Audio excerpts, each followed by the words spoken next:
Hey guys, welcome to Euroleague Fantasy Talks. In this episode, we will talk about the official Euroleague Fantasy Challenge and our preparation for round 9. The video I will make trades for round 9 for my team, and since we are limited to only 3 trades per round, I will also recommend few more players at the end of the video, so stay tuned.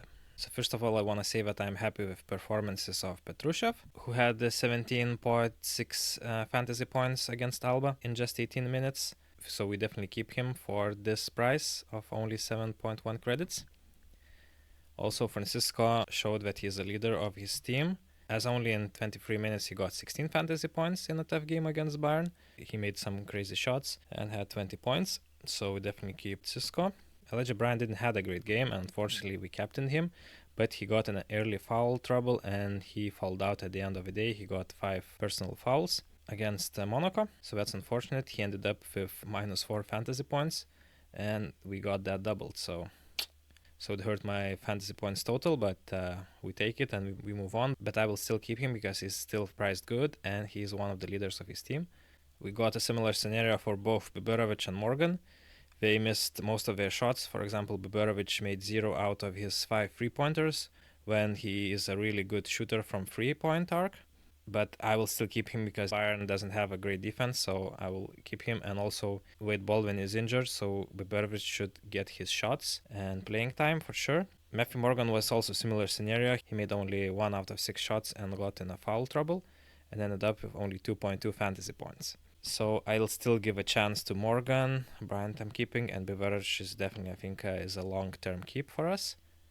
Brutus unfortunately got a very limited time, as I really expect for Dunstan not to play, but since Dunstan played, Brutus got his minutes limited to only 7 and ended up with only 1 fantasy points. So since Bryant is back and playing, we will have to trade out Brutus. Schneider we're keeping. And when it comes to shorts, actually I'm not gonna risk it against Žalgiris. It seems that teams have scouted him and his performances are going a bit lower. Also the intense schedule and him being the leader of his team, he loses a bit of his speed, as I think it's about the energy. Also, as again, teams have scouted him and they can defend against him better, even if they cannot stop him. But since he doesn't really shoot from 3-pointer, it becomes more possible for teams to sustain him, and therefore I will trade him. I don't want to risk against the best defense of Euroleague at the moment in the name of Žalgiris. So therefore I'm selling shorts, and I have to trade Neil Sako because he got injured in the game against Fenerbahce. He's doubtful at the moment. He didn't play in the Sunday game in the French league. And when it comes to coach, we simply cannot be original. We have to go against Alba with Ettore Messina. It's just simply game is broken at this point. The head coach has to be the one playing against Alba because it has the best odds to win for us. And also in this case, it's a cheap coach, so also saves us credits. So definitely we pick Messina. Also Milan seem to be in a good run at the moment. We won against Real Madrid and Virtus. So I don't see any reasons why they would lose against Alba, especially when Alba is in such a deep injury problem. And as my first center, I will pick Jan Vesely from Barcelona. Jan Vesely is the main center of Barcelona, and while Yusuf Fall and Willy Hernangomez are being rotated for Euroleague games, not always they do play, Jan Vesely is being rotated in ACB games in the Spanish league, so he rests during the Spanish league games, and all we want is for players to play in our Euroleague games, so therefore we pick him as he is on a great shape.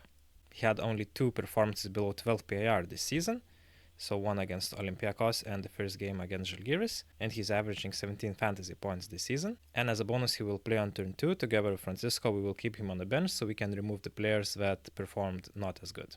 And for my second center, I will go with Georgios Papagiannis from Monaco. I'm picking Papagiannis because with Bolomboy injured, Crvena Zvezda have worse defense against center position players, and Papagiannis is finally showing some sparks of performance with the last game against Efes with 22 fantasy points, and he will definitely get a guaranteed playing time because Mamadou Jaitek is ruled out for the game against Crvena Zvezda.